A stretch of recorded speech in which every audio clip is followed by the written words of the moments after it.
1568ኛ ቀናትን ያስቆጠረው የሩሲያና ዩክሬን ጦርነት ዛሬም በከፍተኛ ደረጃ ሀገራትን ያነካካና ውጥረቱ ያካረረ መቀጠሉ ተሰምቷል። የዩክሬኑ ፕሬዚደንት ቮሎዲሚር ዘለንስኪ በሀገር ቤት የመፈንቅለ መንግስት ስጋት ሲያናውዛቸው የሩሲያው ፕሬዚደንት ቭላዲሚር ቭላዲሚሮቪች ፑቲን ደግሞ ሁለት አስከፊ ምርጫዎች እንደሚገጥሟቸው ተገልጧል። ይህንኑ ርዕሰ ጉዳይ ለዓለም አቀፉ ትንታኔ ዘገባችን መርጠና አሰናድተነዋል። ከትንታኔ ዘገባው ጋር ትዕግስቱ በቀለ ነኝ።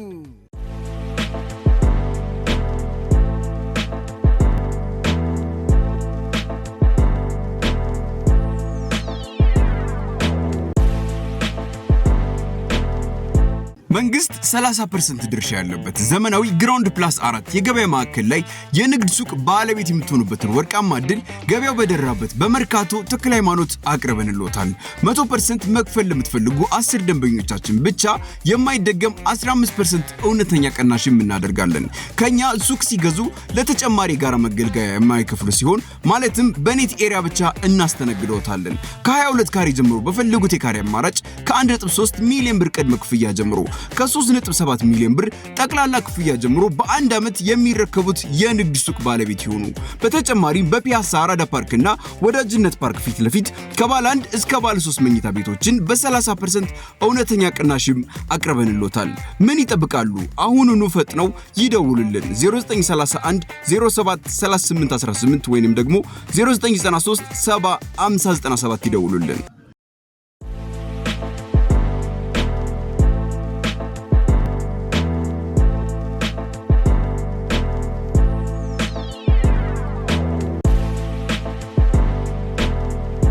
የአውሮፓ ህብረት በሩሲያ ላይ ለሚጥለው ማዕቀብ ሁሉ ቻይና ትልቅ ተግዳሮትና ፈተና ሆናብኛለች ሲል ምሬቱን ገልጧል። የቀና ሲታጣ ይመለመላል ጎባጣ ይሏል አባው። ሩሲያ በዩክሬን ላይ በያዘችው ጦርነት የተነሳ ቁጣና ልሁ የሚያንዘረዝረው የአውሮፓ ህብረት በሩሲያ ላይ 21ኛውን ዙር ማዕቀብ ለመጣል ሲያጉተመትም ቻይና ግን ለሩሲያ ባላት ብርቱ አጋርነት የተነሳ በሩሲያ ላይ ጉዳቱ እንዳይታይ አድርጋለች ሲል የአውሮፓ ህብረት በልዩ ተወካዩ ዴቪድ ኦሱሊቨን በኩል አስታውቋል። ሰውየው ከፊታቸው ቁጣና ምሬታቸው እየለየና እየመሰከረባቸውም ቃል በቃል ይህንን አሉ። ቤጂንግ ሪሜንስ አ ቬሪ ቢግ ፕሮብለም። በሩሲያ ላይ የተጣለው ማዕቀብ ውጤታማ እንዳይሆን ቻይና እንቅፋት ሆናለች መሆኑ ነው። ሩሲያ በዩክሬን ጦርነቱ 5ኛ ዓመቷን ይዛለች። አውሮፓ ደግሞ የሩሲያን የምጣኔ ሀብት የሚያላሽቅ ማዕቀቡን እያከታተለ እየጣለባት ነው። ግን ደግሞ ሩሲያ አድራ ጠንክራና ከብዳ ትታያለች ነው ያሉት። እንዳጣ ሰጠዋለሁ እንዳይበላ አለጉመዋለሁ ይሏል። ይህ አውሮፓ ህብረት አባል ሀገራት ሩሲያ በዩክሬን በያዘችው ከባድና የተንዛዛ ጦርነት ክፉኛ ዳፋው ተርፏቸዋል ያሉት ኦሱሊቨን የአውሮፓ ህብረት በሩሲያ ላይ 20ኛ ዙር ማዕቀቡን ሲጥል ቻይና የሰጠችው ምላሽ ለአውሮፓኑ የበረታ ጋሬጣ እንደነበር ሲያነሱ ቻይና በሩሲያ ላይ ስለተጣለው ማዕቀብ 7 የአውሮፓ ሀገራት የመከላከያ ኩባንያዎች የቻይናን ምርቶች እንዳይቀበሉ መከልከሏን አስታውሰዋል።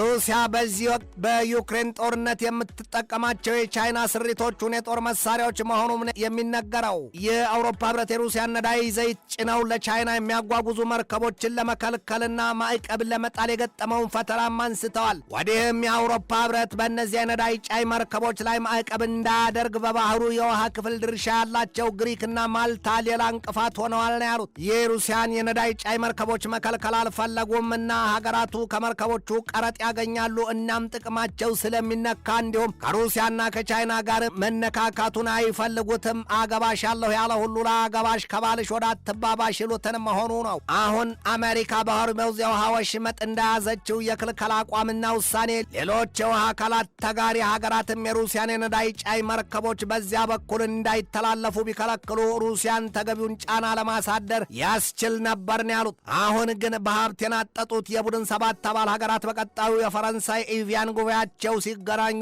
የሩሲያና የቻይናን ጉዳይ ውስጥ ሚስጥሩን መነዛዝረው ሊያዩት ይገባል ሲሉ አጽንኦት ሰጥተውታል ኦሱሊቨን። ሰውየው አሉ በማሳረጊያ ንግግራቸው ዊ አር ኢን ኒው ወርልድ ነው ያሉት። የአውሮፓ ህብረትን ከከፋ ችግር ላይ የጣለው ደግሞ ሩሲያ በዩክሬን የያዘችው አሰልቺ ጦርነት መሆኑን ገልጦ ያስነብባል። ቻይና በአውሮፓ ህብረት የማዕቀብ ውሳኔ መሰናክል እንደፈጠረች ምሬትና ውግዘቱ ሲቀርብባት ያቺ ሀገር በሰሜን ኮሪያና በአሜሪካ መካከል መካከል ገብታ ለሰሜን ኮሪያ ባደላው ልቧና ስሜቷ አሜሪካን በሐሳብ ብቻ ማስቀረቷም ይነገራል። ባለፈው ወር የአሜሪካው ፕሬዚደንት ዶናልድ ትራምፕ ወደ ቻይና ተጉዘው ከሀገሪቱ ፕሬዚደንት ሺ ጂንፒንግ ጋር ሲወያዩ የሰሜን ኮሪያውን መሪ ኪም ጆንጉንን የኒውክሌር ጦር መሳሪያ ትጥቃቸውን ይፈቱ ዘንድ እንዲያግባቧቸው እንዲያስገድዷቸውም ተልእኮ መስጠታቸው ይታወቃል። ይሁን እንጂ ትራምፕን ሸኝተው በቀናት ልዩነት የሩሲያውን ፕሬዚደንት ቭላዲሚሮቪች ፑቲንን መቀበላቸው ወዲያም ደግሞ የቻይናውን ፕሬዚደንት ሺ ጂንፒንግ ራሳቸውን በጠፍ ጨረቃ ሰሞኑን ወደ ሰሜን ኮሪያ የመብረራቸው ጉዳይ ለአሜሪካው ፕሬዚደንት ዶናልድ ትራምፕ እንቆቅልሽ ሆኖባቸዋል የተባለው ዢና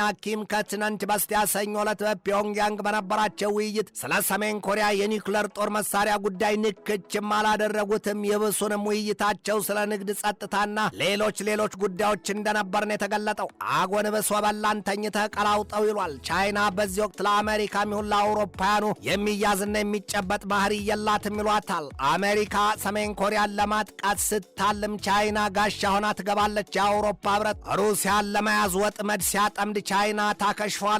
ወዲህ ግን ቻይና ከአሜሪካም ይሁን ከአውሮፓ ህብረት ጋር ይፋ የወጣ ባላንጣነት እንደሌላት ይገለጣል። አሜሪካ ግን ሁሉም ቢናገሩት ሆድ ባዶ ይቀራልን ሆኖባት እንጂ ቻይናን የሚያህልና የሚመስል ከባድም አስቸጋሪም ጠላት እንደሌላት ትናገራለች። አትሩጥ አንጋጥና ላያም ሰማያ ይታረስ ንጉሥ አይከሰስምን ቢሆንባትም አሜሪካ ያኔ የቬኔዙዌላውን ፕሬዚደንት ኒኮላስ ማዱሮን ከቤተ መንግስታቸው አልጋ ዘልቃ ከነምሽታቸው እግር ኮርች ሰንጋ ወደ ምድሯ ስታግዛቸው የሩሲያና የቻይና ፕሬዚደንቶች ክፉኛ መሸበራቸውና ቀጣው እኔ ሆንን በሚል መጠየቃቸውን እንዳልቀረ ይነገራል። ይህ አሜሪካ የተራቀቀ ጥበብና የጦር ኃይል በቻይና በሩሲያና በሰሜን ኮሪያ የሶስቱም ኃይል በአንድነት ቢረባረብ በአሜሪካ እይታ ተልባ ቢንጫጫ በአንድ ሙቀጫ ናቸው ይሏቸዋል። ወዲህ ግን ሶስቱ ሀገራት የአሜሪካን ብርቱ ጉልበት የሚባልለትን በኢራን ጦርነት አይተውታል ይሏቸዋል። ግን ደግሞ ጉዳዩ በሞኝ ክምር ሌባ ተማታበትን አድርጓቸዋል ይሏቸዋል። ሶስቱን ሀገራት ኢራን በዚያ ልክና መልክ በአሜሪካና እስራኤል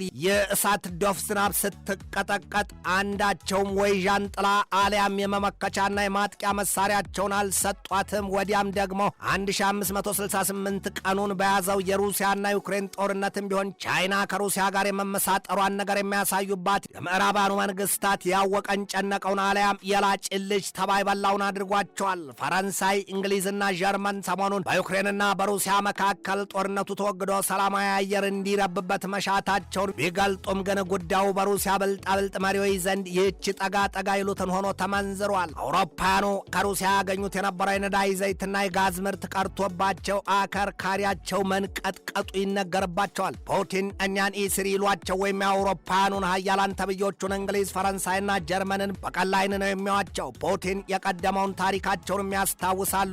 ጀርመንን በአዶልፍ ሂትለር ዘመን ክፉኛ አሸማቃ አሸንፋታለች። ፈረንሳይንም በቻርለስ ደጎል ዘመን በጦርነት አኮማትራታለች። የቀረችው ሀገር ብትኖር እንግሊዝ ናት። እንግሊዝንም ቢሆን በቀጣይ ጉድ ልሰራት ያልሳለችላት ሰይፍ ያልቆፈረችላት ጉድጓድ የለም ይሏታል ሩሲያ። ይህ አውሮፓ ህብረት ሩሲያን ለማንበርከክ የድሮን ጥበብን በስፋት መተግበር ያስፈልጋል የሚል አቋም ይዘዋል። ሩሲያን በበኩሏ የድንበር ተሻጋሪ የድሮን ጥቃት ስልቷ ለማንም ስጋት ሆኗል ነው የሚባለው። የዩክሬኑ ፕሬዚደንት ቮሎዲሚር ዘለንስኪም በኖርዲክና የባልካን ቀጠና ሀገራት መሪዎች የታሊን ጉባኤ ያሉት ነገር ቢኖር ሞስኮው የአውሮፓን ህብረት አዋሳኝ ሀገራት ሙሉ በሙሉ በድሮን አጥረዋለች ሲሉ ነው ያስጠነቀቁት። ይህ ባንዴ እንዳለ የዩክሬኑ ፕሬዚደንት ቮሎዲሚር ዘለንስኪ የመፈንቅለ መንግስት ስጋት እንዳለባቸው ተሰምቷል። በተለይም ደግሞ ዘለንስኪ ለፑቲን ግልጥ ደብዳቤ ከጻፉ በኋላ ከክሬምሊን የቅስቀሳ አካላት የሐሰተኛ መረጃ በላ ወርዶባቸዋል ነው የተባለው። የዩክሬኑ ፕሬዚደንት ቮሎዲሚር ዘለንስኪን በዚያ ልክ የሐሰተኛ መረጃ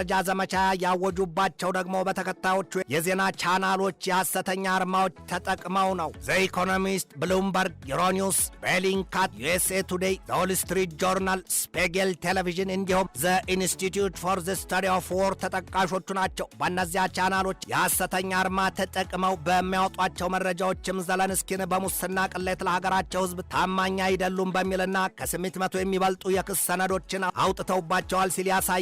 ከዚያም ውጭ ሐሰተኛ መረጃው ጀርመንን ከሩሲያ ጋር ለመዋጋት በ2030 ያቅዳለች የሚል መረጃና ፈረንሳይና ጀርመንም በተመሳሳይ ሩሲያን በተባበረ ክንድ ሊያዳሽቋት አልመዋል የሚል መረጃ ተሰራጭቷል። ያ ማለት ደግሞ የዩክሬኑን ፕሬዚደንት ቮሎዲሚር ዘለንስኪ ስልጣናቸውን እንዲለቁ የሚያስገድዳቸው እንደሆነ ተነግሯል። ዩኤስኤ ቱዴይ በበኩሉ እንደዘገበው እንደዘገበው የአሜሪካ የጦር መስሪያ ቤት ፔንታጎን ለዩክሬን የ50 ቢሊዮን ዶላር የወታደራዊ ድጋፍ ለማድረግ ወስኗል ሲል ያሳያል። ይሄ ሁሉ መረጃ የተሽጎደጎደባቸው የዩክሬኑ ፕሬዚደንት ቮሎዲሚር ዘለንስኪም ከማይወጡትም ማዘግ እስከ አንገታቸው መዘፈቃቸውን የሚያሳይ ሆኖባቸዋል ነው የተባለው። በዞል ስትሪት ጆርናል አርማ የተለቀቀው መረጃ ደግሞ ይላል ዘለንስኪ ለፑቲን ግልጥ ደብዳቤ ጽፉ ዘንድ ሶስቱ የአውሮፓ ኃያላን አስገድደዋቸዋል ሲል ያሳያል። በቤሊንካትና በዩሮኒውስ ሎጎ ወይም አርማ የተለቀቀው መረጃ በበኩሉ በዩክሬን ዘለንስኪን በኃይል ከስልጣን ለማውረድ አለያም የመፈንቅለ መንግስት ሴራ መጠንሰሱን ያሳዩት። ከሺህ ጦረኛ አንድ ወሬኛ አለያም ጦር ከፈታው ወሬ የፈታው ይሉትን መሆኑ ነው። የሩሲያው ፕሬዚደንት ቭላዲሚሮቪች ፑቲን በበኩላቸው በተመሳሳይ ሁለት ከባድ አደጋዎች ተጋርጠውባቸዋል ነው የሚባለው። ያው በዩክሬን በያዙት ጦርነት ፑቲን ሀገራቸውን በወታደራዊውም በፖለቲካዊም ይሁን በምጣኔ ሀብቷ ክፉኛ አዳክመዋታል ነው የተባለው። ይህንን የተናገሩት ደግሞ በዩክሬን የቀድሞው የአሜሪካ አምባሳደር ኩርት ቮልከር ናቸው። እናም አሉ ቮልከር አሁን ፑቲን የራሱን ህልውና ለማቆየትና የግል ስብዕናውን ጨምሮ ለመገንባት ሲል ሀገሩን ሩሲያን ማጥፋት፣ ሁለትም ከስልጣኑ ለቆና ርቆ መጥፋት አለያም የመጨረሻውን ውሳኔ መጋፈጥ ቮልከር ባይገልጡትም ግን የፑቲንን ክፉ ተመኝተውላቸዋል ነው የተባለው። ጦርነት በተራዘመ ቁጥር አንድም በመሪዎች ላይ ስልጣንን መልቀቅ አለያም በክፎች ታድኖ ከክፉና የከፋ አደጋ ላይ መውደቅን ያስከትላል። ቀጣዮቹ ቀናት ምን ያሳዩ ምን ያሰሙን ይሆን ጥያቄ ብቻ ነው። ትንታኔ ዘገባውን ስናዘጋጅ በዋቢነት ዘኢንሳይደርን፣ አይሪሽ ሚረርን፣ ዩሮኒውስን፣ ዩሮሜይዳንን፣ ኢንዲፔንደንትን፣ ዘኮሪያ ሄራልድን፣ ኒውስ ማክስ ወርልድ እና ኪፍ ፖስትን ተጠቅመናል።